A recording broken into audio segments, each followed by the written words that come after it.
Indonesia, the world's fourth most populous country and largest archipelago nation, has a long economic history that has shaped its development. Indonesia's economic history is one of growth, challenge, and transformation, beginning with its early days as a major center of trade and commerce, continuing through the colonial period of Dutch occupation, and ending with the post-independence era and economic reforms of the 20th century. Today, Indonesia's economy is rapidly developing, with a growing middle class and a diverse range of industries, but it still faces challenges such as corruption, inequality, and infrastructure development. So, in today's video, let's take a look into the economic development of the upcoming Asian superpower, Indonesia. Prior to European colonization, Indonesia was a major center of trade and commerce, known for its spices, textiles, and crafts. The Indonesian archipelago was strategically located between the Indian and Pacific Oceans and served as a trade hub for China, India, and the Middle East. Indonesian spices, such as cloves, nutmeg, and pepper, were highly valued commodities sought after by traders from all over the world.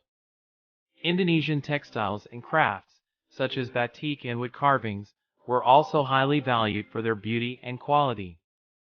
The pre-colonial era in Indonesia was marked by the rise of powerful kingdoms such as Srivijaya and Majapahit, which were able to maintain control over trade routes while amassing vast wealth and influence.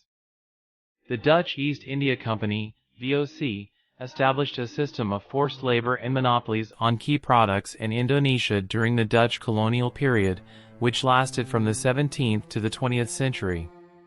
This hampered Indonesia's economic development and contributed to widespread poverty and inequality. The Dutch also established plantations and mining operations, which were labored on by Indonesians who were frequently subjected to harsh working conditions and low wages. Despite this, the Dutch did invest in infrastructure projects like railways and ports, which aided trade and commerce in Indonesia. The Dutch also introduced modern agricultural techniques, which aided in increasing productivity and improving agricultural product quality in Indonesia. However, these developments primarily benefited the Dutch colonial authorities and did not result in significant economic development for Indonesia as a whole.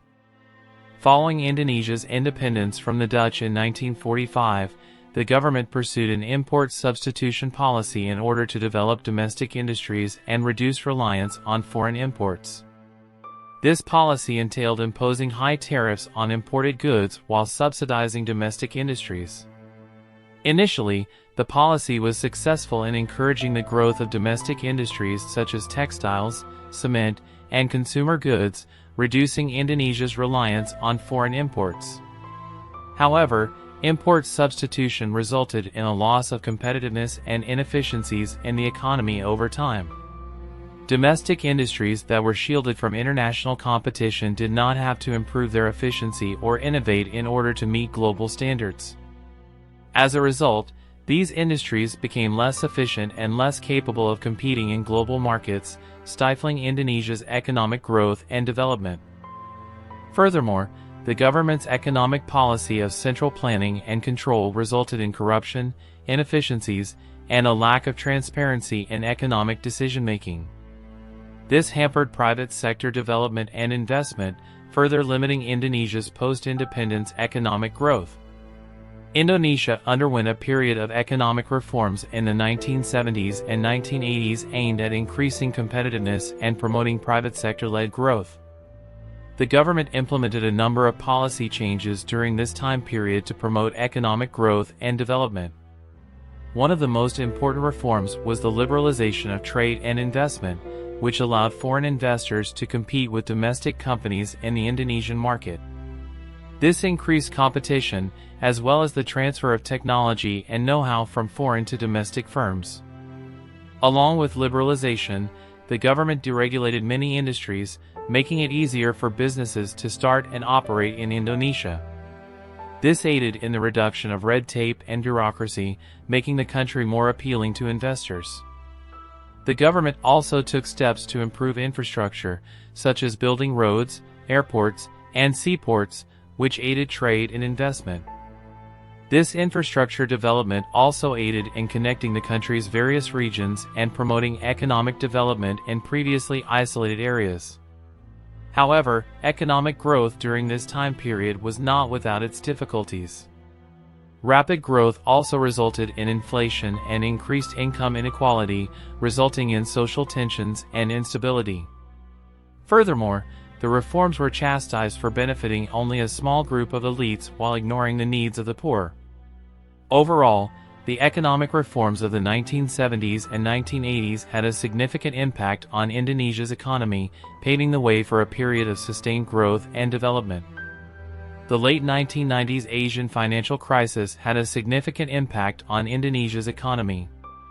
A combination of factors, including high levels of debt, a decline in export demand, and a loss of investor confidence, precipitated the crisis.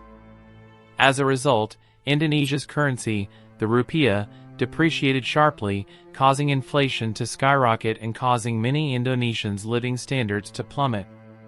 In order to stabilize the economy, the government was forced to implement austerity measures such as cutting public spending and raising interest rates. However, these policies resulted in a decrease in economic activity and an increase in unemployment. The crisis also revealed flaws in Indonesia's banking and financial sectors, with many banks and corporations dealing with high levels of insolvency. To address the crisis, the Indonesian government sought help from international organizations such as the International Monetary Fund, IMF, and implemented a series of economic reforms aimed at improving financial stability and promoting economic growth. Among the reforms were measures to strengthen banking regulations, improve transparency and governance, and attract foreign investment. While the recovery was slow, these reforms eventually helped to stabilize the economy and return Indonesia to a path of growth and development. Since then, Indonesia has experienced consistent economic growth, fueled by a variety of factors such as strong domestic consumption, increased foreign investment, and rising exports. The country has weathered a number of global economic challenges, including the 2008 financial crisis and the recent COVID-19 pandemic. The government has put in place policies to attract foreign investment, such as measures to make doing business easier, streamline bureaucracy, and provide tax breaks. Infrastructure development has also been a major priority, with investments in transportation, energy, and telecommunications. However, Indonesia continues to face issues such as corruption, a shortage of skilled labor, and inequality.